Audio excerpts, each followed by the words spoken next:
Hello students, how you people are? I hope you must be doing your work, and we have already completed two chapters, real numbers and polynomials. Now I am coming to the third one, that is linear equations in linear equations.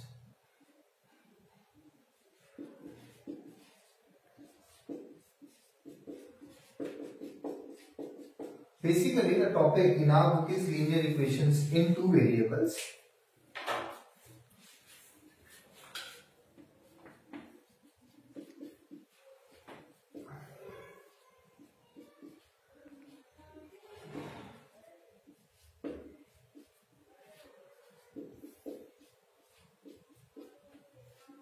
Two variables.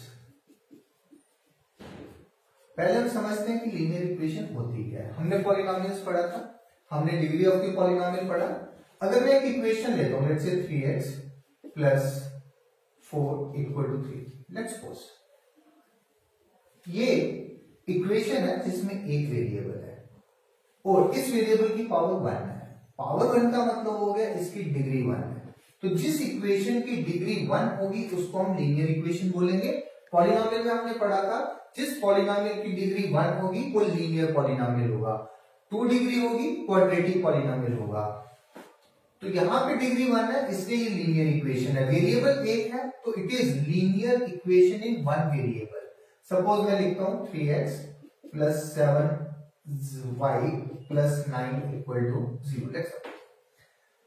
Now I have two variables x and y, दोनों की power 1 है, इसका मतलब degree 1 है, degree 1 है और ये variables दो हैं, तो this one is linear equation in one variable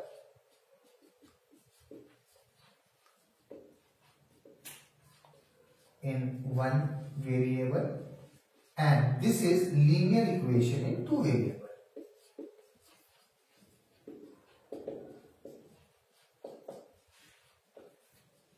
क्या लीनियर इक्वेशन 3 वेरिएबल में भी हो सकती है? यस हो सकती है, क्यों नहीं हो सकती? मैं लिखता हूं x plus 5 plus z equal to 3, तो it is linear equation in 3 variable.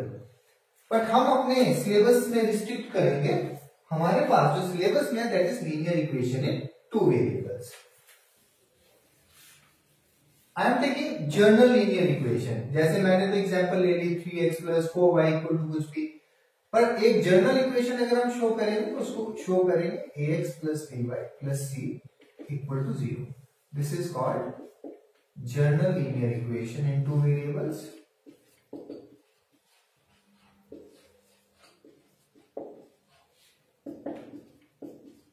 In two variables provided a b both are not 0, a b both must not be 0, दोनों 0 नहीं होने चाहिए। दोनों 0 हो गए, ठीक है। सपोज c हमारा 7 है तो 7 इक्वल टू 0, वैसे कोई इक्वेशन नहीं बनेगी, otherwise we are going to get absurd results।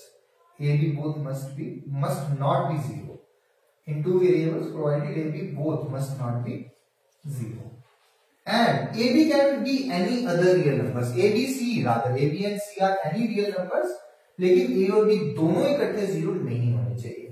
So that condition is there and this is the general form of the linear equation. Now we have got two ways to solve the linear equations in two variables. One is algebraic method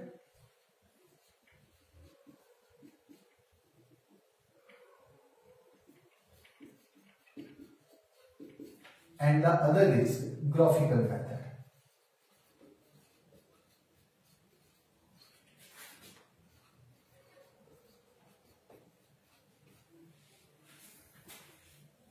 Now we are going to start, हमारी जो first exercise है that is based on the graphical method, but I am going to start from this algebraic method. Algebraic method में जो सबसे पहला method हम पढ़ेंगे that is substitution, right? Otherwise we have one more, we have substitution, we have elimination and we have cross multiplication. तो we will study one by one.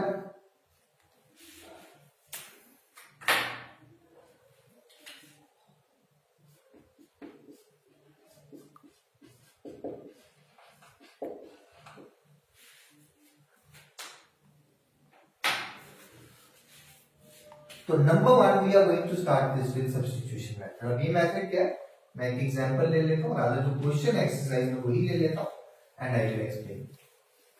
After covering this algebraic method, then I will come to the graphical method.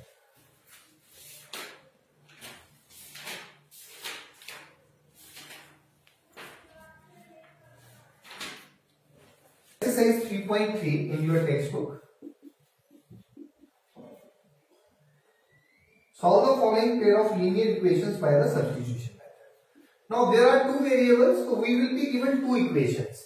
जब equation एक से ज्यादा होती है हम उसको बोलते हैं system of linear equations, right. x plus y equal to 40 and x minus y equal to 4. So the question is, using substitution method, try to get the solution. मैं इसको इक्वेशन 1 मान लेता हूँ, इसको इक्वेशन 2। बहुत सीधी सी इसमें मेथड है, कोई ज्यादा टेक्निकल चीज नहीं है। मैं इक्वेशन 1 लेता हूँ या 2 लेता हूँ, दोनों में से आप कोई भी ले सकते हैं। फ्रॉम इक्वेशन 1 हमें गिवन है x plus y equal to 14. I will get the y of x in terms of y or y in terms of x. तो मैं कोई एक चीज मान लेता हूँ, x को ले रहा हूं इन टर्म्स ऑफ y, आपकी चॉइस है, आप y को ले सकते हो in terms of x and let's say it is equation number 3। अब इंपॉर्टेंट चीज है, अगर x की वैल्यू आपने इक्वेशन 1 से लाई है तो इसको 2 में सब्स्टिट्यूट करेंगे। अगर गलती से किसी बच्चे ने इसको 1 में ही सब्स्टिट्यूट किया तो ऐसा रिजल्ट मिलेगा आपको जैसे 7 इक्वल टू 7। आपका पर्पस हल नहीं होगा, पर्पस ये है to get the value of x and y। तो ये याद रखें, अगर आपने फर्स्ट से वैल्यू लाई है तो सेकंड में पुट करेंगे। हाँ, अगर मैं यहाँ सेकंड इक्वेशन से वैल्यू लाता तो मैं उसको फर्स्ट में पुट करता। तो मैं इसको लिखता हूं substitute value of x from 3 इन 2। 1 से लाएंगे तो 2 में सब्स्टिट्यूट करेंगे। x की जगह क्या लिखेंगे, 14 माइनस 5। ध्यान से सुनना, ये x है, x कितना है 14 माइनस 5, तो x की जगह लिखा 14 minus 5 minus y equal to 4। What does this implies, 14 minus 2y equal to 4, therefore minus 2y equal to 4 minus 14 minus 2y equal to minus 10 minus, you can multiply minus on both the side, minus 1 on both the side, or you can say minus, we can cancel it on both the side, so y will be equal to 5. Now this value of y you can substitute either in 1 or in 2 or in 3, but it's always easier to substitute it in 3। no doubt ये जो 3 equation है 1 से ही आई है, लेकिन उसमें हमें एक step कम हो जाएगा, डायरेक्ट रिजल्ट मिल जाएगा। तो I am substituting value of y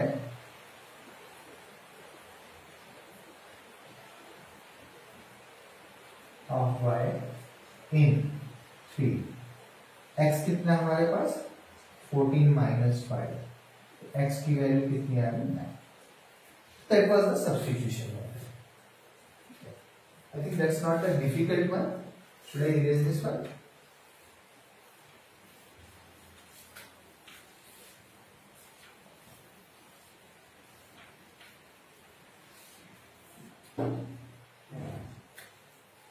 Let me take another question. S minus t equal to 3, s by 3 plus t by 2 equal to 6. Let's say it's 1, it's 2. Choice is yours, which equation you want to take first. I am writing from equation 1.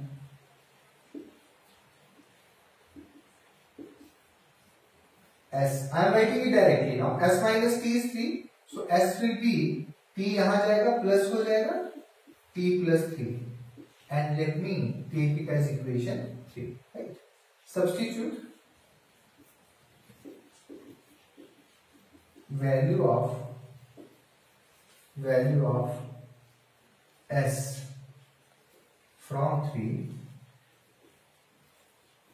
इन किसके अंदर 1 में क्या होगा, sorry 1 में नहीं, 1 से लिए तो किसमें करेंगे 2 में, 2 में पुट करते हैं s की वैल्यू, s की जगह क्या लिखा t plus 3/3 plus t/2 equal to how much 6.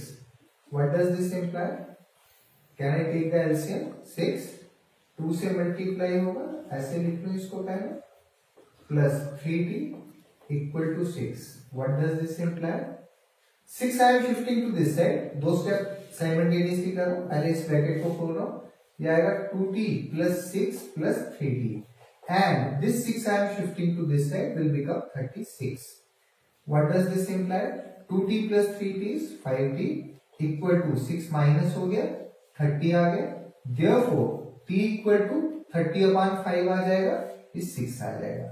अब ये t की वैल्यू सब्स्टिट्यूट करते हैं 3 में, substitute value of t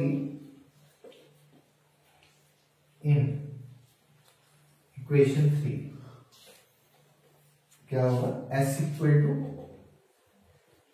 t plus 3, t means the value of t it is 6 plus 3, so s equal to 9.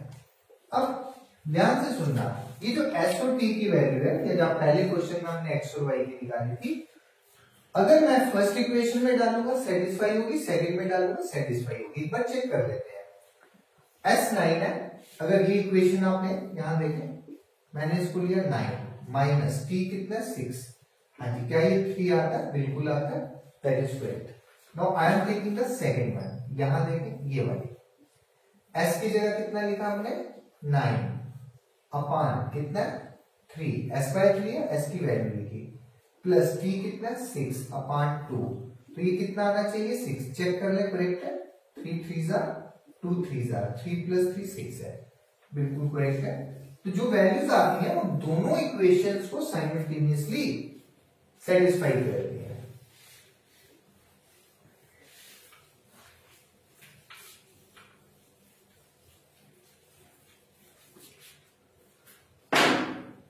Next question देखें.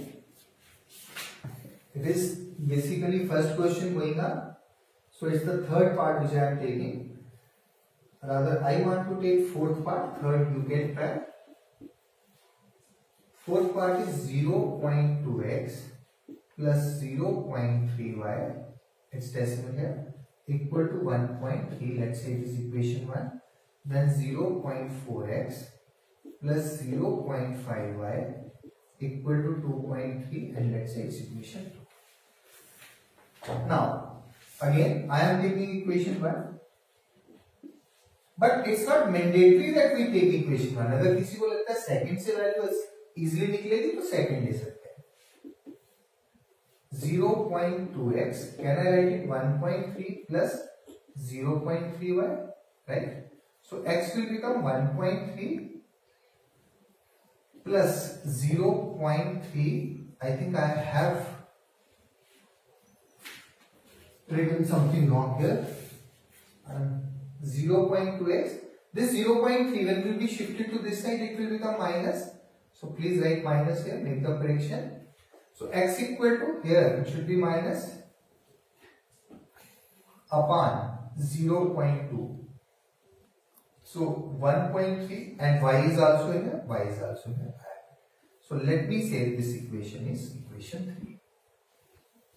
Now what we are supposed to do, we have to substitute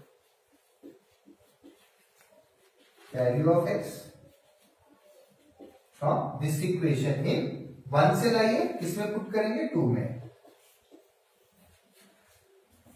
0.4 x की जगह क्या लिखेंगे, ये लिखेंगे x है 0.4x, x की जगह लिखूंगा 1.3 minus 0.3y upon 2, 0.2, right, plus 0.5y equal to 2.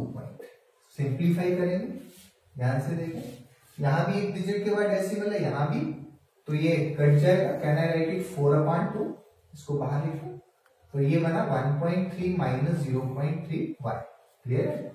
अगर यहाँ भी एक डिजिट के बाद डेसिमल है, यहाँ भी एक के बाद, तो कैंसिल हो जाएगा, क्योंकि ये डेसिमल हटाऊंगा इंटू 10 करूंगा, ये हटाऊंगा अपॉन 10 करूंगा, 10 कैंसिल हो जाते हैं। प्लस 0.5y इक्वल टू 2.3, ये कैंसिल हो जाएगा 2। This implies 2 into 1.3 2.6 minus 0.3 into 2 0.6 plus 0.5y equal to 2.3। What does this imply? Minus 0.6 plus 0.5, that is minus 0.1y equal to 2.3, and this will be shifted to that side, become minus 2.6 minus 0.1y equal to 2.3 minus 2.6, it will be minus 0.3.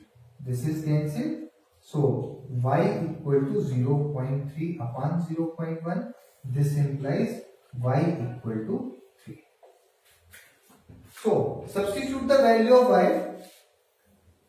किसी में भी कर सकते हैं, first second third मैंने बताया, पर third में बेटर रहता है। सब्स्टिट्यूट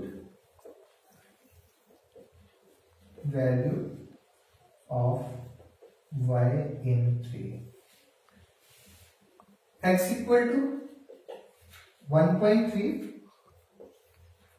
माइनस 0.3, y की जगह 3 आ जाएगा, अपान कितना 0.2।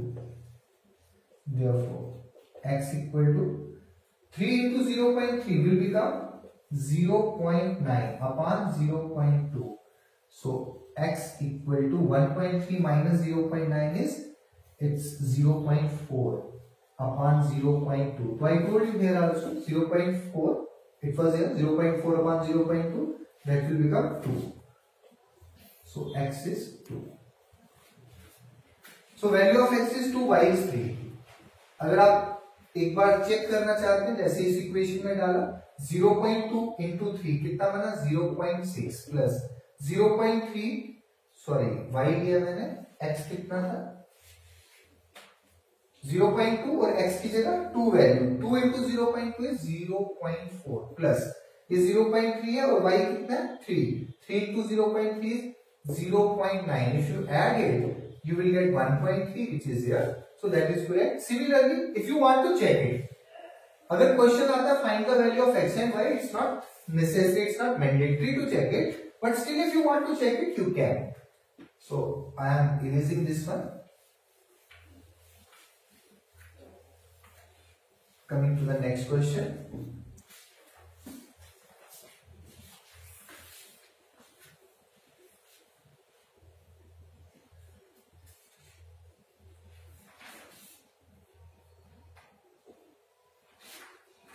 I am taking one part, that is fifth part.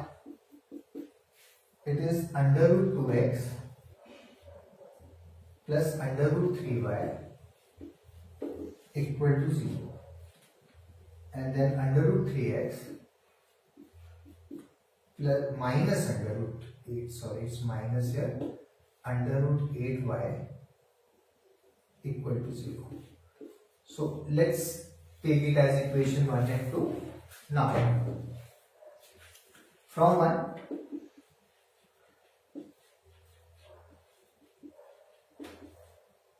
under root 2x is equal to, I am shifting it to that side, it will be minus under root 3y. Therefore, x, ये भी जरूरी नहीं मैं x की value निकालूंगा, y की भी निकाल सकता हूँ in terms of x.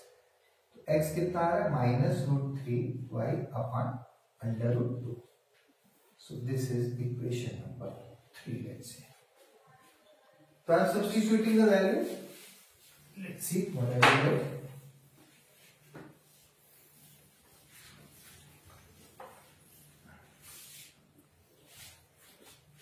Substituting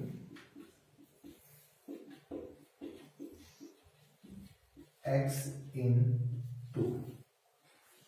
under root 3 को अंडर रूट 3 लिखा, x को क्या लिखेंगे minus under root 3y upon 2.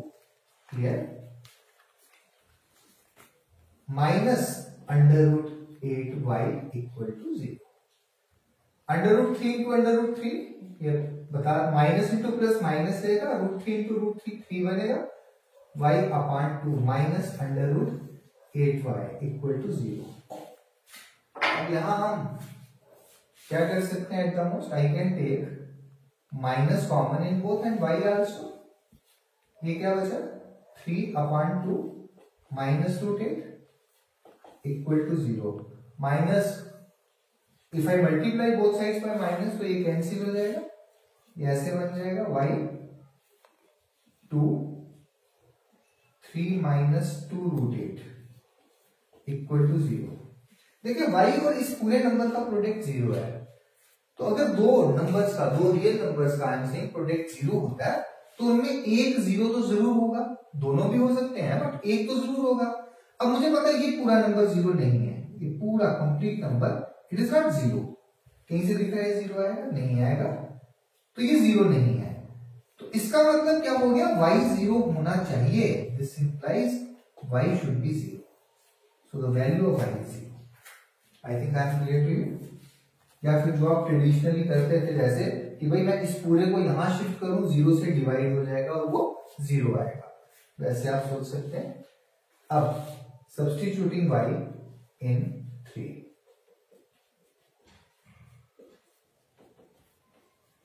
में y की वैल्यू डाल दो, x equal to -2 into 0 upon √2, तो 0 को किसी से भी मल्टीप्लाई हो जाएगा, 0 बनेगा, therefore x equal to 0।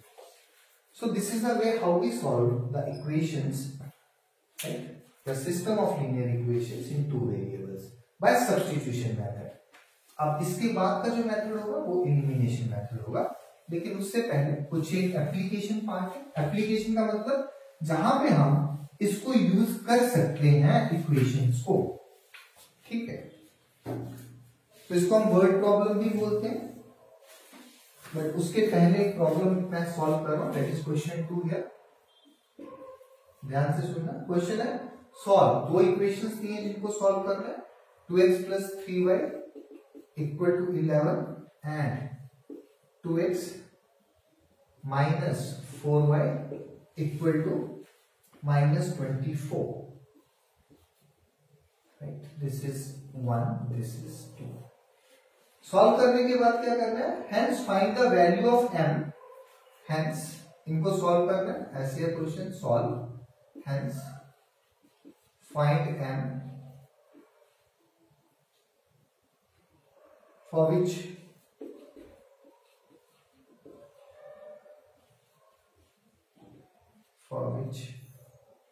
y equal to mx plus 3।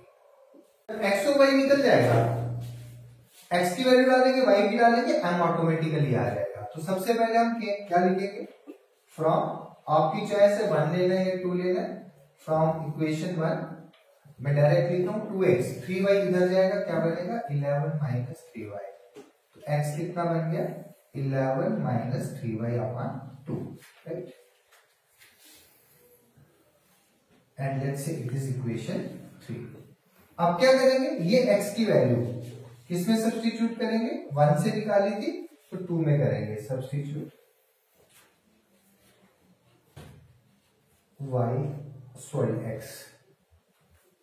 x into 2, x की जगह लिखा 11 minus 3y upon 2 minus 4y equal to -24, ये कैंसिल हो गया। therefore 11 minus 3y minus 4y equal to -24। therefore 11 minus 7y equal to -24, right? 11 को यहां shift कर दें, y को यहां रहने दें, -24 minus 11 and it will become -7y equal to -35। ये माइनस कैंसिल हो गया, therefore y equal to 5। अब ये y की वैल्यू आप वापस इसमें डालेंगे और x में निकालेंगे, x की वैल्यू निकालेंगे, therefore x equal to 11 minus 3, y की जगह कितना आ जाएगा? 5 अपॉन 2, x कितना आ जाएगा? 11 minus 15 upon 2, x is minus 4 upon 2 and therefore x equal to minus 2. Question में खाली ये नहीं था x और y निकालना है, क्वेश्चन में था कि हमें साथ में m निकालना है। तो मैं लिखता हूं, let's say I take this equation as x equation, ठीक है। मैं लिखता हूं substitute x and y in x। मैं ये पार्ट इसको मिटा देता हूं, यहां पे लिख देता हूं substitute x and y in equation x लिया मैंने इसको, ठीक है। तो y की वैल्यू कितनी थी 5, m को m, x की -2, राइट। y को 5 लिया, m को m लिया, x को -2, आगे +3 है। 5 इक्वल टू -2m +3 आ गया, therefore -2m इक्वल टू, ऐसा करते हैं इस 2m को इधर लाते हैं, तो 2m कितना बन जाएगा 3 और 5 को इधर, therefore 2m equal to -2 and I think you can get the value of m which will be -1.